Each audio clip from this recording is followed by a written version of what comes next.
Well, good morning.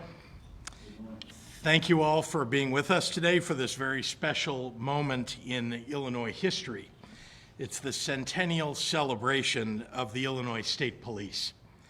I'm joined this morning by ISP Director Brendan Kelly, who has humbly led the rebuilding of the force under my administration.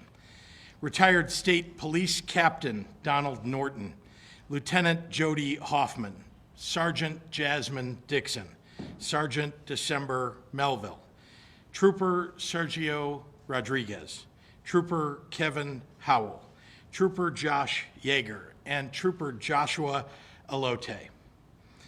On behalf of Illinoisans up and down the state, I want to offer my deepest gratitude for all that you do. Each day you honor the tradition of integrity, service, and pride that has always been the real meaning of ISP, and you do it while responding to the needs of our time. Of course, the public safety fulfilled by the state police 100 years ago looked a little bit different than it does today. In 1922, the state of Illinois needed to maintain order and safety on its massive number of newly paved roads. There was no reliable way to get help if tragedy struck, no way to keep residents protected during their travels, no way to regulate trucking that would become a major part of our economy. In that moment of need, a handful of courageous citizens answered the call of duty. Thus, the Illinois State Police was born. It's safe to say the Illinois State Police has changed an awful lot since then. As threats have evolved over the decades, as our understanding of public safety has expanded, so too have the duties of the Illinois State Police. The makeup of the ranks of our state troopers has changed too. Women and people of color weren't allowed to serve 100 years ago. Today, they are among ISP's highest ranks. Now a department that's nearly 3,000 strong, ISP continues to monitor our state highways, but the department also provides forensic testing, crime scene services, investigations, intelligence, cybersecurity, disaster response, and a spectrum of support for all local law enforcement throughout the state. Public service in the Illinois State Police is a true commitment. The workday never truly ends. And as our troopers know too well, life as a first responder includes grueling moments, wrenching moments that challenge you to remember why you chose service. But for every moment that brings challenges for the men and women of ISP, there are countless more that give deep meaning to your commitment. Your work allows the people of Illinois the safety they deserve when they're just living their lives, on the road and in their neighborhoods. The work of ISP allows families to exercise their right to build a brighter future for their children. Your work strengthens the people and places that you love, the state that you love, just like it did for the first class of troopers 100 years ago. I know that Illinois can only thrive when its people are safe. It's why I've worked closely with Director Brendan Kelly to expand and invest in the growth of ISP every year since I took office. On top of the hundreds of sworn officers we've hired over the last 3 years, my proposed budget for the coming year will add the largest number of state police cadets in any single year. It's also why we reestablished the Division of Criminal Investigations when I first took office, why we hired more forensic scientists and investigators, and why we dedicated more than $100 million to ISP facilities, including building new crime labs that benefit our ability to catch and prosecute criminals across the state. These are investments that will serve as the foundation for the ISP's next century. But the force's single greatest resource is all of you, our troopers. Illinois' everyday heroes, the people who dedicate your days, your nights, and too often risk your lives to ensure that the words public safety have real meaning for every Illinoisan. You, the men and women of the Illinois State Police will shape the next chapter of the department with your courage, your integrity, your service, and your pride. And I have every faith in the success that is yet to come. Today, I'm issuing a proclamation declaring this 100th year to be the year of the Illinois State Police for all of Illinois, from April 1st of this year to April 1st of next year, so that all our residents are reminded of the importance of the work that you do that keeps Illinois safe and free.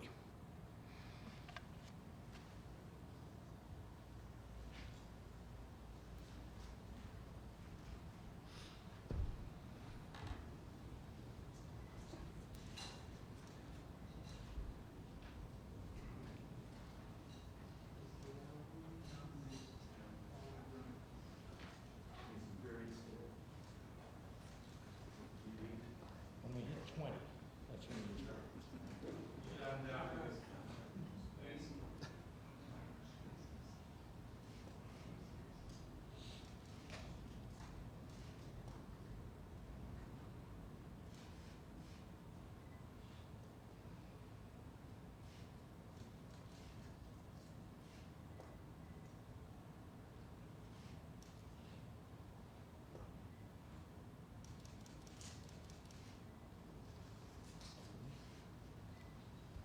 Mr. Director, stand with me, we'll hold it together, we'll get a couple of shots.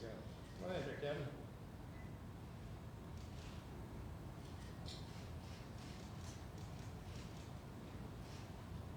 Great. Thank you.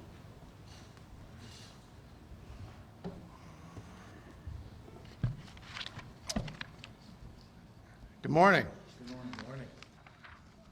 On behalf of the nearly 3,000 strong, outstanding public servants of the greatest law enforcement agency on planet Earth, the Illinois State Police, thank you for kicking off the ISP Centennial, celebrating 100 years of integrity, service, and pride. On Friday, April 1st, 2022, we will celebrate 100 years of protecting the public, ensuring public safety, fighting crime, and seeking justice. Well, 100 years is a long time, but as 91 years young, Captain Norton will tell you, it's not the years, it's the miles. And in recent years, we've covered a lot of tough but important miles together, overcoming tremendous and sometimes heartbreaking challenges. From confronting dangers, loss, and violence head on with our chin up, to providing support to local and federal law enforcement and IDPH during the pandemic, to leading and coordinating the deployment of the National Guard across the state at your direction, Governor, to assist our local and federal partners during civil unrest, disasters, and threats to the homeland. We have held up and held fast to the enduring values and the best traditions of the Illinois State Police. And throughout those trials, we have continued to execute the mandate to rebuild the Illinois State Police as we seek justice and safety for all. We've leaned in, fought forward, and rebuilding is exactly what we're doing. After decades of being behind the curve, the forensic backlog across all disciplines is the lowest it's been since 2001, which means more justice for victims. Firearms services has been overhauled. 99% of FOID cards are being processed within the statute, and last year we stopped a record 25,000 unlawful attempts to obtain a firearm. We've taken more unlawful firearms from dangerous criminals, seized more deadly drugs like fentanyl, and locked up more child abusers each year, more than the previous year since 2019. We've strengthened the Move Over law. We've overseen the expansion of 911 to all 102 counties, and we smartly kept the academy open during the pandemic, commissioning more than 260 more troopers. Those are just a few things this great agency has done in this challenging time, and there is more to do to protect our people and the public, and we are now fully engaged in the fight against violent crime in ways we've not been before as we rise to meet those challenges. But with the largest capital investment in ISP's facilities ever, with the largest budget in ISP's history ever, with the largest allocation for new cadets in a single year ever, we are moving forward with the wind at our backs into a second century of the ISP, into a second century of integrity, service, and pride.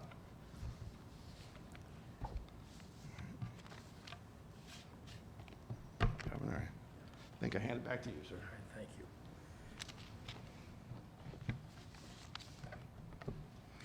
Thank you very much, Director Kelly. We're only lucky enough to celebrate 100 years of the Illinois State Police today because of the individual sacrifices of countless Illinoisans over years and decades. Troopers who dedicated their lives to protecting their communities. It's 100 years bonded together by the individual commitments of many, including those men and women standing beside me, behind me, around us in this room today. Today, it's my privilege to honor one of them with a very special recognition for an incredible career in law enforcement.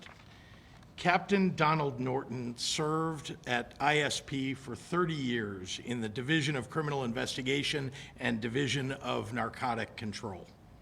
He was the district commander for District 3, now District Chicago, where he was awarded the Medal for Honor, once again demonstrating an ability to go above and beyond his duties in the name of service. Not only does the captain continue to dedicate his days to local law enforcement agencies across the state, he also spends that precious retirement resource, time, supporting ISP's mission and its officers. At his own expense, Captain Norton has provided military guidon flags for each cadet and recruit class over the past several years. He has also developed flags for the Office of the Director, First Deputy Director, and each division, which will be encased at a ceremony this Friday to further honor this 100th anniversary. A veteran of the Korean War and the U.S. Department of Justice, Captain Norton has spent more than 50 years in service of his community, to his state, and to his country. He is among the very best of Illinois. So without further ado, it is my honor to bestow the ISP Achievement Medal on him today. Captain.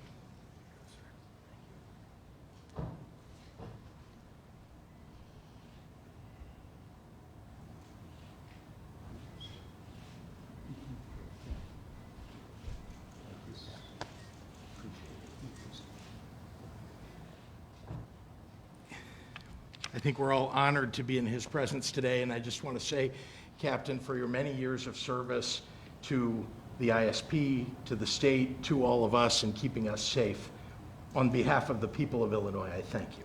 Thank you what you've done for the state and for us, our department, and the way that you showed up at all our line of duty deaths, 4 of them right in a row. That's a tremendous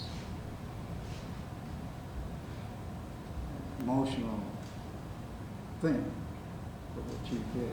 Thank you. And what you're doing for our department. Thank you, Captain. Thank you, and with that, I'm happy to take any questions from members of the media. Dave Dahl. Christopher, today marks the year anniversary of the police of Adams Middle, who was killed by Chicago police, a child, 7th grader. Yeah. And so, I'm curious why you picked today to do this honor when you could have done it. You mentioned April 1st. So I'm curious why you picked today, but also, is it possible to honor the state police, honor law enforcement, and then hold law enforcement accountable? Well, let me begin by saying that we have several ceremonies to honor the 100th anniversary. It isn't something that happens only on one moment or only on one day. Yeah. Let me also say that I honor our police. I believe that our police are out there trying to protect our communities as best they can, sometimes in extraordinary and difficult circumstances. So we ought to stand up for our police, whether they're state police, local police. Obviously, where there are police who aren't doing the job, people who are mishandling their duties, they need to be held accountable for their actions. That, of course, means that it's important for us to, and I have supported this, make sure that we have body cameras for police. Police support them, the community supports them. It allows us with those split-second, very difficult circumstances, it allows juries or others, prosecutors, to make decisions about whether someone ought to be prosecuted, a perpetrator, or perhaps a law enforcement officer who may have done something wrong. But again, it's important for us to have that record, something that I support. Dave Dahl, who I tried to call in earlier, yeah. Thank you, Doug, for the opportunity. Everybody on the ballot is talking about crime. Everybody. Yes. Why do you think that is? Well, obviously, our crime, across the state, crime is up. We've seen this across the nation. There's no doubt that some of the fact of the pandemic recession caused people to be out of work, caused people to, to get involved with things they wouldn't have otherwise. And so we've got to make sure that we're bringing order back, that we're putting away the people who actually committed crimes. And that means supporting the ISP, it means supporting law enforcement, and I'm going to continue to do that with the work that we do, not only to build up the ISP and local law enforcement, but also to make sure that the laws are adhered to. What the ISP looked like in 1922, what training was like. They were all passing this job, were they not? And was it dangerous to go out on the hard roads and, with equipment that, cars weren't that reliable, radio communication? The original vehicles were actually surplus from World War I motorcycles that were left over from the First World War that many years ago, with only 8 troopers at the time, had those old World War II motorcycles. So obviously things have evolved significantly from that day and time to the type of vehicles we have now, to the type of equipment we have now, as well as the missions that we have evolving, not just from traffic enforcement and making sure there weren't heavy trucks tearing up the old, pretty fragile roads that they had in that period, to now the many things that we do, from criminal investigations, forensics investigations, our role when it comes to our State Fusion Center and our Homeland Security duties that we support throughout the state with our federal partners. So we've come a long way, that's for sure, but in 100 years we've continued to steadily move the right direction. And to your point about the history of the ISP, it was the governor's predecessor, Governor Adlai Stevenson, who established the Illinois State Police Merit Board many years ago, and that has been a form of civilian oversight that we've had in the history of the Illinois State Police without any controversy, without any concern over the past 60 years. And it has served us well because it helps to make sure that those concerns that were raised many years ago, that we're bringing in quality people based on merit, that they are disciplined based on merit, and if they commit some type of misconduct based on the facts, they can be disciplined and removed from the ranks. So as you can see, our rate of civil cases, our rate of those issues, complaints, use of force is very low, and in part because of the long 100-year legacy and the history of integrity and service and pride. Those are our values. Just last week, you stood by your nominees to the Prisoner Review Board. Last night, Senate Democrats said that no convicted cop killers should ever be allowed out of prison under any circumstances. So when you said you stood by those appointees, did you also mean you stood by their decisions that they've made?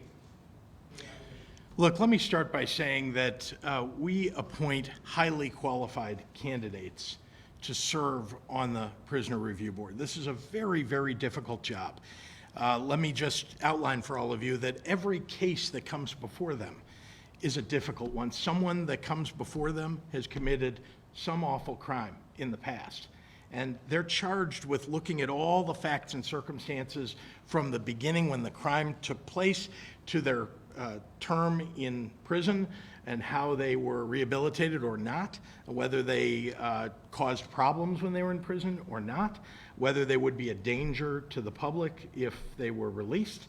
All those things are taken into consideration. By the way, a majority of the people that come before the Prisoner Review Board are rejected. So it's actually many fewer cases than anybody would like to admit that where they're actually recommending that someone be released. And I will just say it's an incredibly thankless job. Very difficult. We have Republicans on that board. We have Democrats on that board. They work together across the aisle. They don't even think, I think, of their party affiliation when they're doing the job. Now, to have Republicans attack them and their character and their biographies, to have Republicans essentially trying to tear apart this agency of government. I mean, this is what the GQP has been all about, tearing government apart. I think we ought to stand up for the integrity of the people that get appointed and the very tough decisions that they have to make, but obviously we're going to move forward and keep the PRB operating as best we can. Listen, I don't see all of the details of each decision that they make. It's easy to do what the Republicans do. They take the original crime that took place often decades and decades ago, and they just talk about the headline of that crime and don't talk about everything else that's occurred, including what the victims' statements have been, including the victims' families' statements, including other information that may have come forward in the subsequent decades in order to make their decisions. So it's hard to second guess the work that they do. It's very easy just to say this person committed an awful crime some many years ago and to say we're going to throw away the key, leave them all in prison. That's what you're going to end up with. If that's what people want, well, let's hear that. But I don't think that's what people wanted when we created the Prisoner Review Board.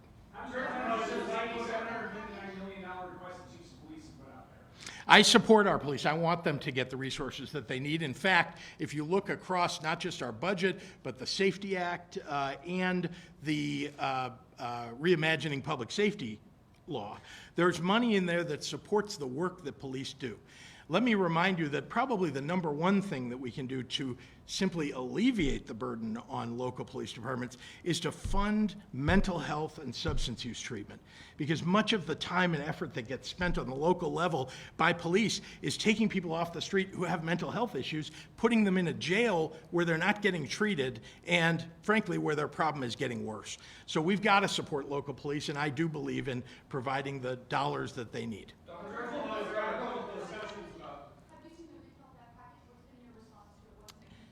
You know, I have not seen the details of it. I look forward to reviewing it. I know that the Attorney General's worked very hard on it, and so, you know, I'm looking forward to making some judgments about it. I couldn't hear you, I'm sorry. Do you know how long it will take to appoint enough members to get up to the quorum on PRB? How long it will take? Well, obviously, we need to appoint members and make sure that the ones that are up ultimately get approved. So